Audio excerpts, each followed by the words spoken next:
Hi, and welcome to the first Seoul vlog on midlife choreasis. As I had said in a previous video, we were very excited about traveling to the next city in our trip, Seoul, by the famous KTX bullet train. You can also fly from Busan to Seoul, but we had never experienced riding a bullet train, so the KTX was an obvious choice for us. We booked the tickets at Somyeon station. They were about 50,000 won per person, which is around 3,000 Indian rupees.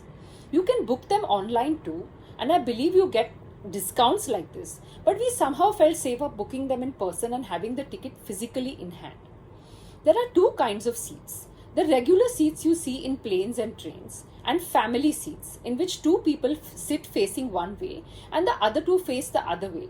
So if you are traveling as a family or group of four, you can talk and interact. Also important is the fact that the KTX has large racks just as you enter the compartment to keep your large suitcases. You can keep your smaller suitcases in the racks above your seats. The ride was about 2.5 hours long, and it was a scenic one with picturesque views outside the large windows. No one disturbed us or asked for tickets. The train did stop at a few stations along the way.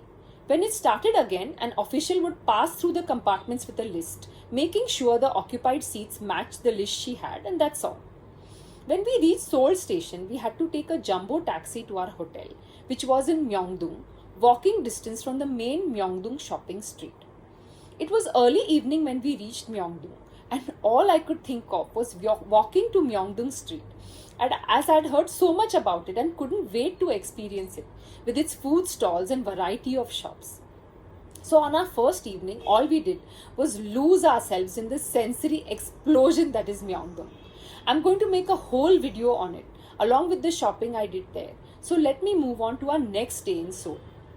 Now, as we traveled from Jeju to Busan and Busan to Seoul, one thing that got easier and faster was travel. Except for a jumbo taxi from our Jeju hotel to Jeju airport and one from Seoul station to our Seoul hotel, we only used local transport. Jeju has only buses, no trains, and we were just figuring out routes, so it took us a considerable amount of time to get from one place to the next. Busan has trains as well as buses, so we got around more easily. Seoul, of course, has the best connectivity in terms of buses and trains, and travel here was the easiest and fastest out of the three cities we visited. So on our second day in Seoul, our first stop was the very, very famous Starfield library, located in the Coex Mall in Gangnam.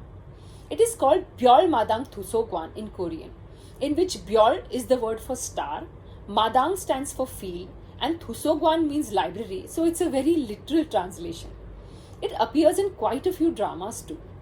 The sight of this library as we walked in and rode down the escalator was like walking onto the set of a K-drama. With its books lining the wall shelves from ceiling to floor, it is a dizzyingly amazing sight. They have obviously thousands of books on various topics. Many people were seated, reading and working on their laptops. As we randomly pulled out a couple of books to look at them, we came upon an amazing find. It was Rabindranaththagore's Gitanjali in Korean. After marveling at our find, we walked around taking pictures. Taking photos seemed to be as popular an activity as reading, if not more so, with locals as well as tourists here. After leaving Starfield Library, we walked to the iconic Gangnam style statue near the east gate of Coex Mall. This is a bronze statue in the shape of two hands in the signature horse riding pose used in the dance in the famous Gangnam style song. This is obviously a very popular photo spot, and we had to wait quite a while to take pictures, as people were not only taking pictures but also videos of themselves dancing to the song. Next, we took the subway to the famous Kstar Road. Now, Kstar Road is lined with large statues that look like giant teddy bears representing various popular K-pop groups.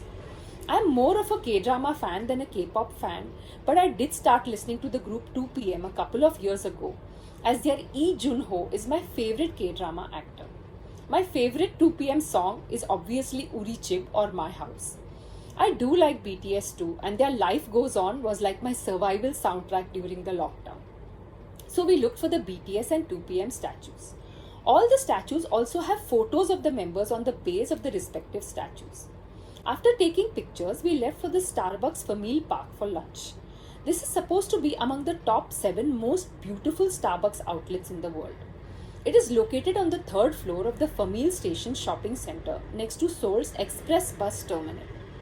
We wanted to visit here as we had heard that it has some special items on its menu, like certain premium coffees and food items. The sprawling interiors were beautiful and tasteful, and it was quite full. We managed to get a table, however. We stuck to our plant meat sandwiches, but if you are non-vegetarian, you have a lot of options. They also had some exotic coffees that they were brewing on order right on the counter. A short walk away was the Goto Mall, Seoul's famous and biggest underground shopping center, located in the express bus terminal station. It is famous for clothes and all kinds of fashion accessories and is an absolute must-visit place. I bought a few keychains and earrings here. On the way back home after our long day, we briefly visited the Times Square Mall in Yeongdong-po and did some window shopping. There is a huge electronics mall there, and if you are an electronics buff, you will love this mall.